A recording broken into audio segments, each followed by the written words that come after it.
All right, AQR students, we're looking at student activity sheet 9, another piecewise function. So it says Mrs. Washington lives 20 miles from her office and drives her car to and from work every day. The graph below shows her distance from home over time as she drove home from work one day. So she's at her office, she's 20 miles away, and she's getting closer and closer to home as she comes along this line, okay? Until when her distance is 0, then she's at home. So write a dependency statement expressing relationship between the two variables, distance and time. Does time depend on distance, or does distance depend on time? Okay, so that's going to be your first question in the assessment here. And it should be a clue to you that time is on the x-axis. So that should tell you something, and then distance is on the y. That should give you some clues about which one depends on which. Following table will be used to answer questions 2, 6, and 8. So we want to fill out this table. So what we're trying to do is figure out the slope and then the equation of the line, the domain, and the range for each of these segments. So I'll do one segment here with you. So let's identify the ends of each segment. So we've got, it looks like it changes kind of direction right here and right here between B and C, and then C and D change right there. Okay, so we have A going from here to here, B, and then C, and then D. So let's do B together. All right, I'm going to do B with you. Right? And so it starts right here, and it goes to right here. So first of all, let's start with the slope. Two ways we can do slope. We can use the slope formula, m equals y2 minus y1. You probably haven't done this in a while, but this is the slope formula, and you did it a lot in Algebra 1, probably did it quite a bit in Algebra 2 as well. y2 minus y1 over x2 minus x1. The other way is we can just count rise over run. Slope is equal to rise over run. And I can see that I'm going down from left to right, so I know it's going to be a negative slope. In fact, all of these will be negative slopes since they're all going down from left to right.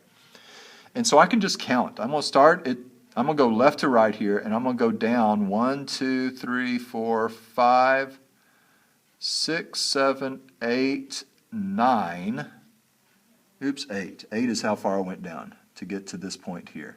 Let's try that again. 1, 2, 3, 4, 5, 6, 7, 8. Yes, I went down 8, and then 1, 2, 3, 4 over. Okay? So I went down 8,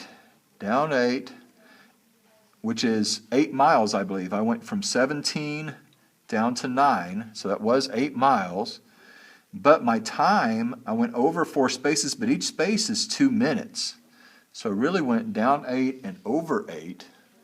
And so that's a slope of -1. So my slope here is -1. All right. Now the equation of the line. I know the equation of the line will be y equals mx plus b. Okay. Now I can't see, this line would extend up somewhere. It's going to cross somewhere up here above 20. But what I can do is simply plug a point in. So I'm going to plug in this point right here. This point is 8 for the x, 15 for the y. So I'm going to plug in 8, 15. I'm going to plug in -1 for the m. So I'm going to say 15 for the y equals -1 for the m times 8 plus b. -1 times 8 is -8. I'm going to add the 8 to both sides, and I get b equals 23. So my equation, y equals -1x, or just -x, plus 23. And that looks reasonable. It looks like it'll cross around 23. Yeah, that looks like a reasonable thing. So y equals, down here below, I'm writing y equals -x plus 23. All right, the domain, or the x values that it covers, I'm going from 8 minutes to 16 minutes here. So I'm going to say 8 is less than or equal to x, and I'm going to make it strictly less than here. That way we can keep it as a function. That this, I'm going to say it does include this point, but I have an open circle here. And then for C, we'll include this point, but we'll not include that one. On D, we'll include both of them there. The range is going to make my y value. So the lowest y value I have for this segment is 7. And I'm going to say I'm going to put an open circle, since I have an open circle here, closed circle here, and I am going to include 15 here, less than or equal to 15. Okay? So there's B. I'm going to let y'all do A, C, and D. Figure out your line segments for A, C, and D there. All right? Okay. So that's what it's telling you to do. Number 2, number 3. Number 4, what does the slope of a line segment represent in the context of this situation? Okay, what does the slope of the line actually represent? We're talking about miles over minutes, right? So if I'm talking about she did 8 miles in 8 minutes, we're talking about her speed. That is what we're talking about. What does the slope of the line represent? It is her speed as she approaches home. I don't know if she's driving or if she's on a bus or whatever, taxi cab, subway. Okay, but it is, I think that's the fastest she ever goes is on that segment right there. She's going, if she's going a mile a minute, then that really, she's going 60 miles an hour there. Is the slope an increasing or decreasing rate of change? All right. Well, it is clearly, since we're going down, it is decreasing. And what does this mean in the context of the situation? It means that Mrs. Washington is approaching home, is getting closer to home.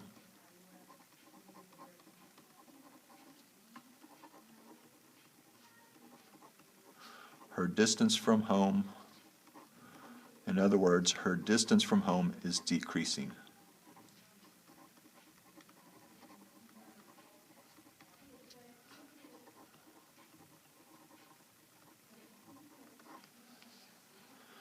Find the equations of the 4 line segments. Hopefully you already did that. How did you determine the equations of the line? All right, identify domain and range that describe each segment. Use inequality symbols to indicate domain range. Record your result. Graph the line that represents segment A in your graphing calculator. To do this, set your view window to match the graph at the beginning of the activity. Okay, so we're going to graph B here. So we know it says to graph A and limit the domain, but we're going to do it with B. All right, since that's one I did with you. So first thing I'm going to take is my calculator. I put in y is equal to negative x plus 23.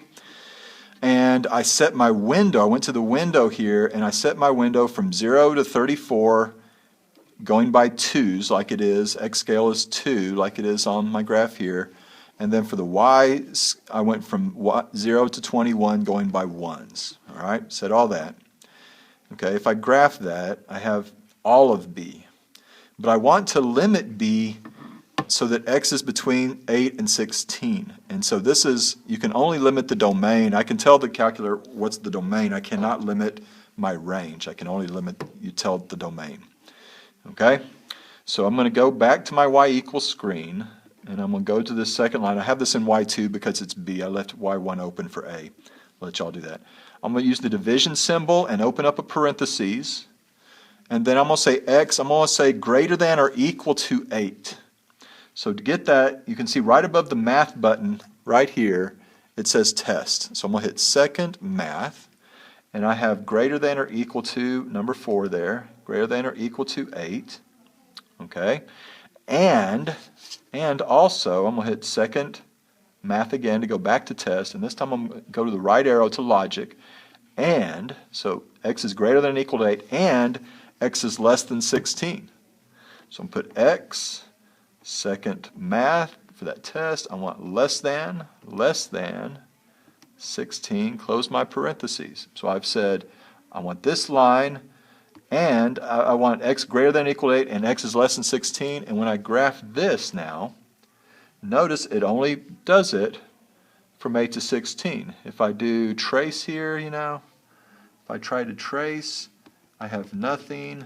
I'm hitting the right arrow. Well, I even can't get to it even, okay? Second trace, if I do a value, if I put in 2, I get nothing, all right? Oh, that's not what I want. Clear that out. Second trace, I want number 1. I'm going to press 2, I get nothing. If I press 9, I do get a number because that's within my domain that I established here. 9, I get 14. Okay, 12, I get a number. 11. But if I go up to 20, I won't get a number because that's back out of my domain. Okay? All right. I'm going to ask you to put in A, B, C, and D into your calculator and then take a picture of it. Okay? So it should look very much like this. It'll have different colored line segments for each one. And then I want you to go to do the same sort of thing. We're looking at page 69 now. Well, I tell you what, let's just stop there for the day, and we'll pick up this tomorrow. Okay? We'll stop with that.